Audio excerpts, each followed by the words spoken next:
Sejam todos muito bem-vindos a mais um vídeo do canal baseado em fatos reais.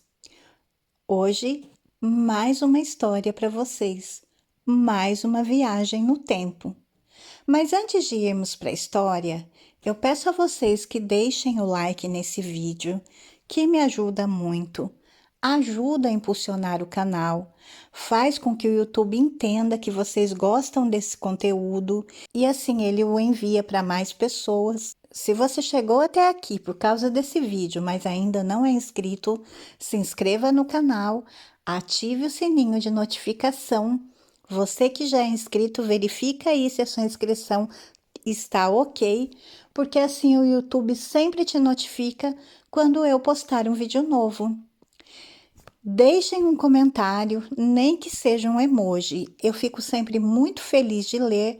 Deixem suas sugestões de histórias, de vídeos, que eu atenderei com prazer na medida do possível. E compartilhem nas redes sociais com os parentes, os amigos, os vizinhos, só para eles virem até aqui, para também conhecerem as histórias do canal e também se inscrever. Sem mais demoras, vamos todos entrar na nossa máquina do tempo e viajar há mais de 400 anos atrás.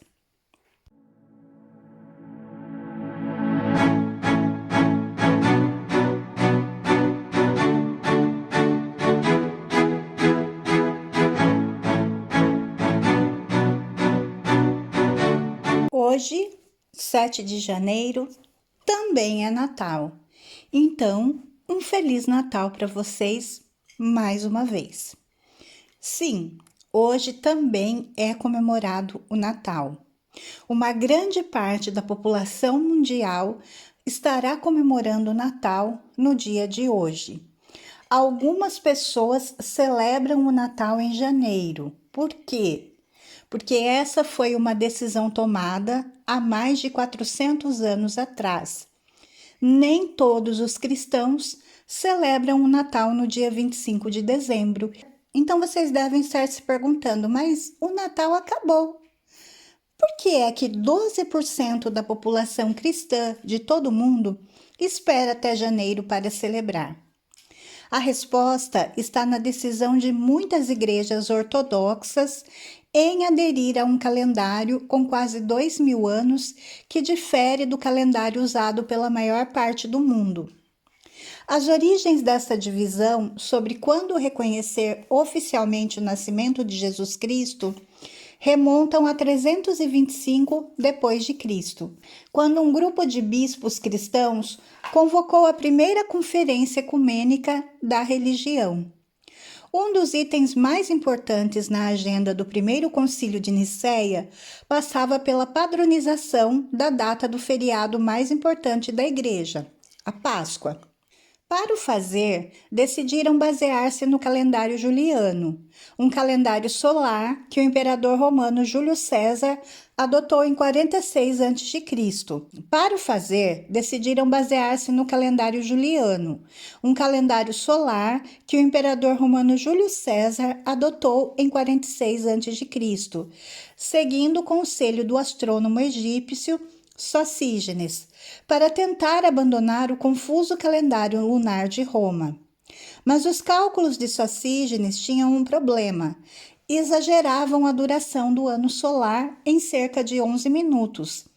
Desta forma, com o passar dos séculos, o calendário e o ano solar ficaram cada vez mais desincronizados. Em 1582, as datas mais importantes dos feriados cristãos tinham se alterado tanto que o Papa Gregório VIII ficou preocupado e convocou outro grupo de astrônomos para propor um novo calendário, conhecido por calendário gregoriano.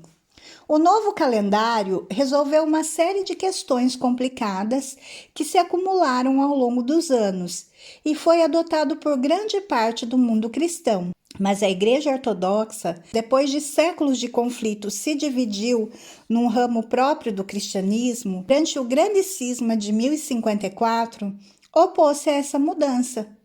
Se a Igreja Ortodoxa tivesse seguido as correções feitas pelo Papa Gregório, tinha de aceitar uma sobreposição ocasional entre a Páscoa judaica e a Páscoa cristã, uma medida que ia contra os textos sagrados do cristianismo ortodoxo. Portanto, a Igreja Ortodoxa rejeitou o calendário gregoriano e continuou a depender do calendário juliano. E assim ficou durante vários séculos, e a desincronização do calendário continuou a aumentar. Em 1923, havia uma diferença de 13 dias entre os dois calendários, colocando o Natal ortodoxo 13 dias depois do dia 25 de dezembro. Isso explica a existência de dois natais, mas a crise do calendário continuou. Em maio de 1923, um grupo de líderes ortodoxos reuniu-se para debater o assunto em Constantinopla. O Congresso Pan-Ortodoxo reuniu as delegações das igrejas de Constantinopla, Chipre, Grécia, Romênia, Rússia e Sérvia. Os debates foram muito acesos. A Igreja da Rússia tinha sido pressionada a adotar o calendário gregoriano pelos bolcheviques, que abandonaram o calendário juliano no início da Revolução Russa. A revisão do calendário não era apenas uma questão de religião.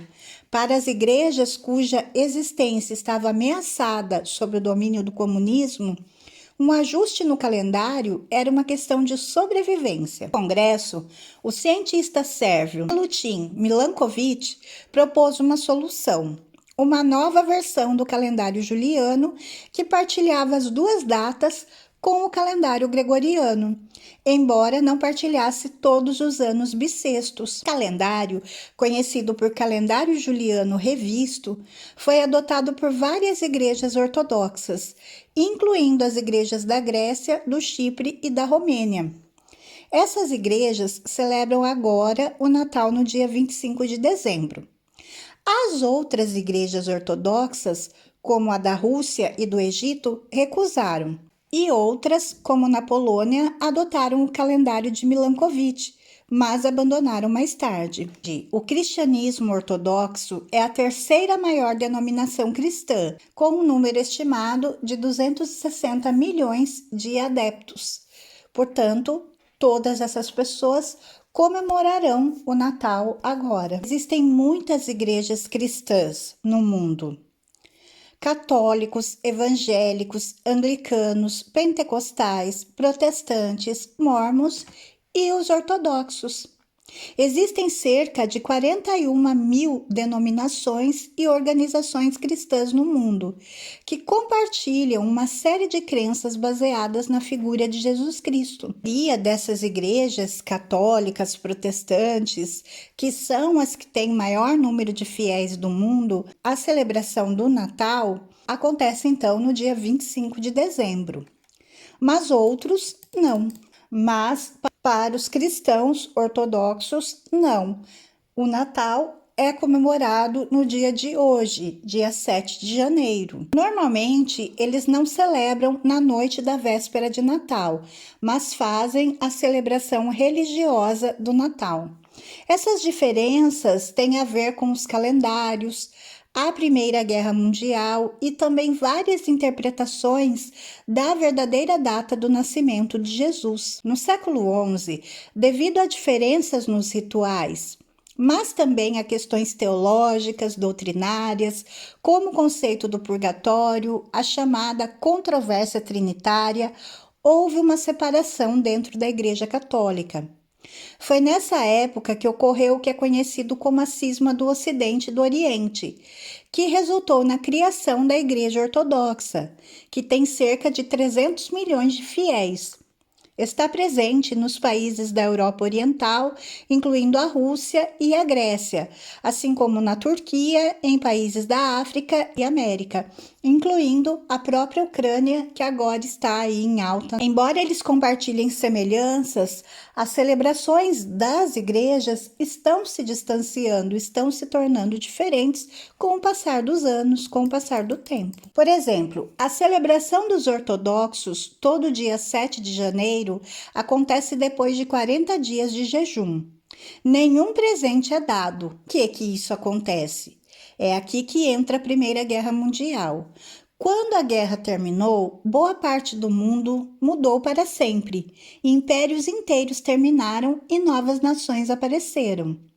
Após o conflito, muitos dos países em que a ortodoxia cristã era a religião predominante ficaram sob a influência de países que já usavam ou acolheram, como no caso da União Soviética, o calendário gregoriano, estabelecido pelo Papa Gregório VIII, no século XVI. Tanto, a Igreja Ortodoxa decidiu não aplicar a mudança de calendário e continuou a basear as datas de seus ritos eclesiásticos pelo calendário juliano, implementado por Júlio César. Nesse calendário, o dia 25 de dezembro corresponde ao que é hoje o dia 7 de janeiro. Portanto, eles comemoram o Natal no dia 25 de dezembro, só que seguindo um calendário diferente. Então, isso vai dar no dia 7 de janeiro. Os ortodoxos, eles usam o calendário civil para as coisas, enfim, do dia a dia. Eles costumam se referir para as coisas do mundo, entre aspas, né? Ou seja, dão um calendário eclesiástico para manter as tradições originais dos crentes em Cristo. Embora seja amplamente aceito que a data real do nascimento do Senhor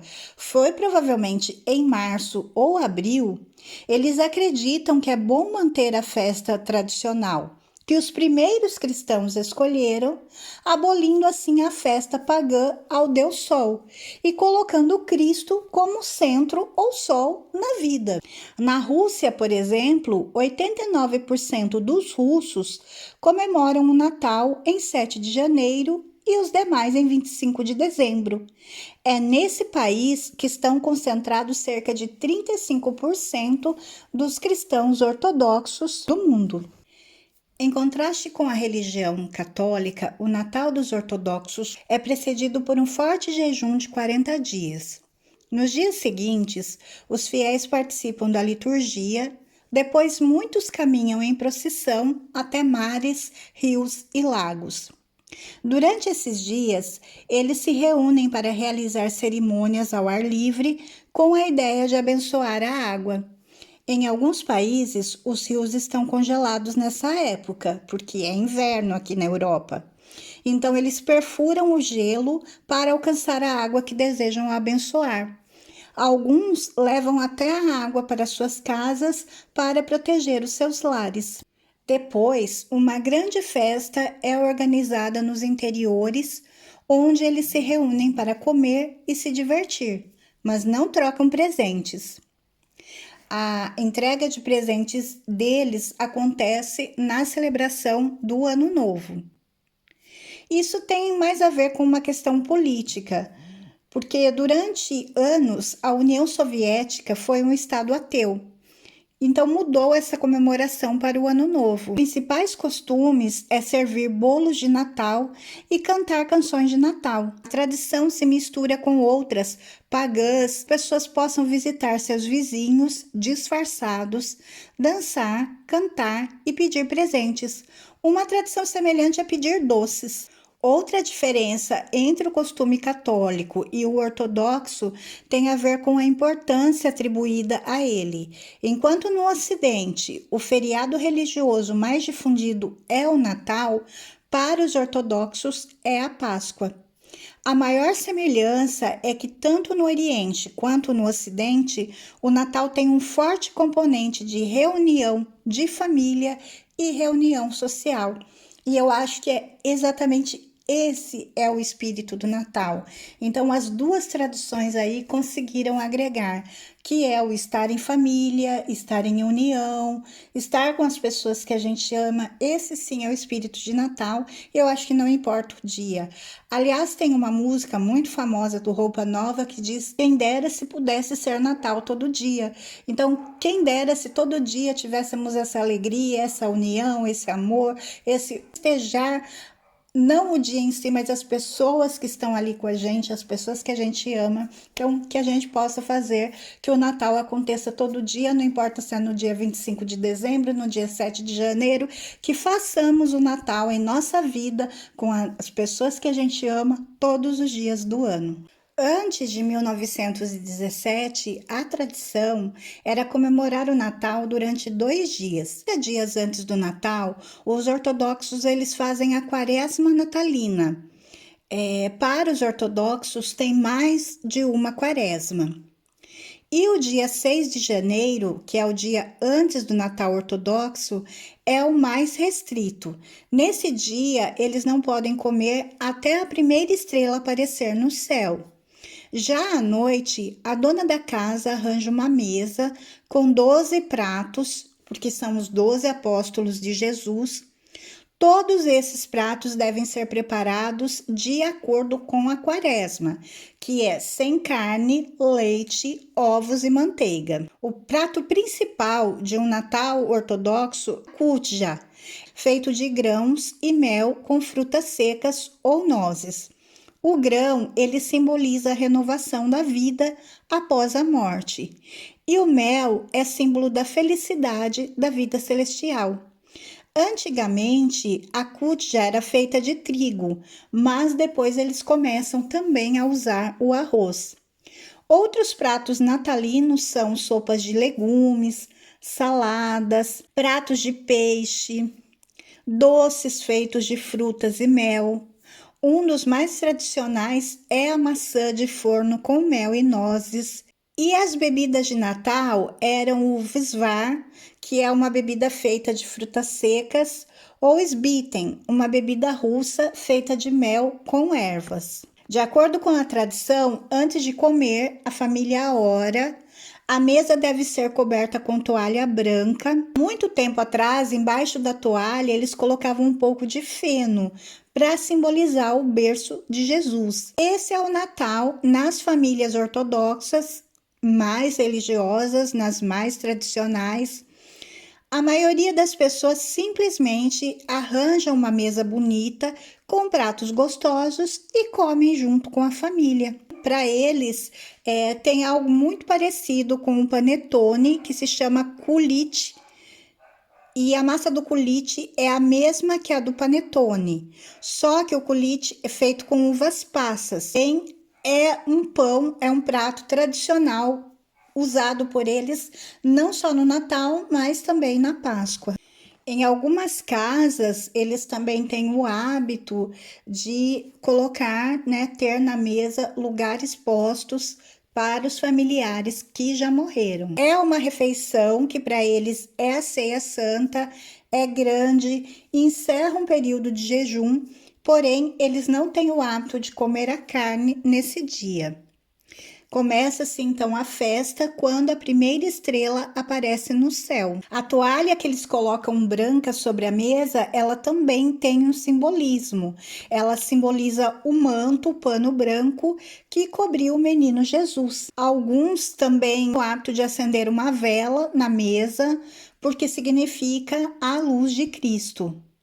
Normalmente, então, eles fazem essa oração antes, que quem vai fazer é o pai da família, e a oração do Nosso Senhor e diz: Cristo nasceu.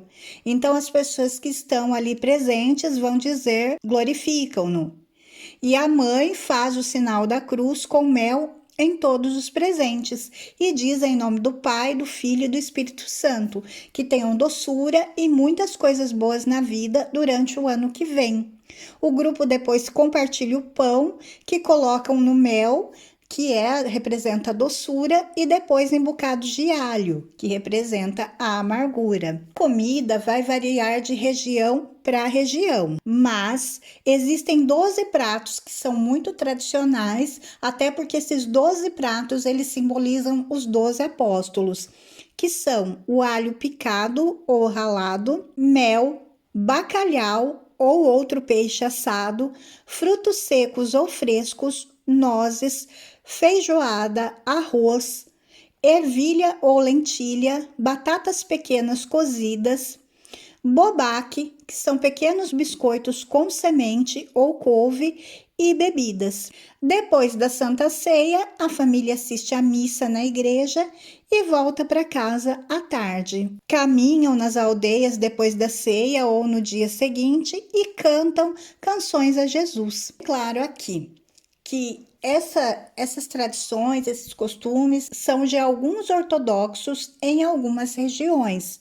Pode ser que vocês encontrem ortodoxos que comemorem de maneiras diferentes, porque, enfim, o país muda, a cultura familiar. Às vezes a cultura do país é de um jeito, mas cada família tem a sua tradição própria, o seu jeito próprio, então isso pode variar, assim como o Natal. Cada região é diferente. Por exemplo, a comemoração do Natal aqui em Portugal é diferente da do Brasil. É um tanto quanto diferente alguns costumes, embora haja comemoração em si. A comemoração vai variar muito de cada lugar, de cada região e também de cada família, porque acaba que cada família vai criando a sua tradição, o seu jeito, os seus costumes próprios. Então, o que eu trouxe aqui para vocês foi a título de curiosidade de uma região específica em que eu pesquisei e fui a fundo com as tradições ortodoxas. Pode ser que em outros lugares a comemoração seja diferente, tá bom? Só para deixar isso bem claro para vocês. E esse foi o nosso vídeo de hoje. Essa história, né, do Natal comemorada em outro dia pelos ortodoxos que eu quis compartilhar com vocês. Eu espero que vocês tenham gostado de conhecer mais uma tradição, mais uma história de um povo, de uma região, de uma cultura diferente. Se vocês gostaram, por favor, deixem o like, que me ajuda muito, eu fico muito feliz. Se inscrevam no canal e voltem aqui para as próximas histórias. Fiquem todos na paz, um super beijo e até a próxima!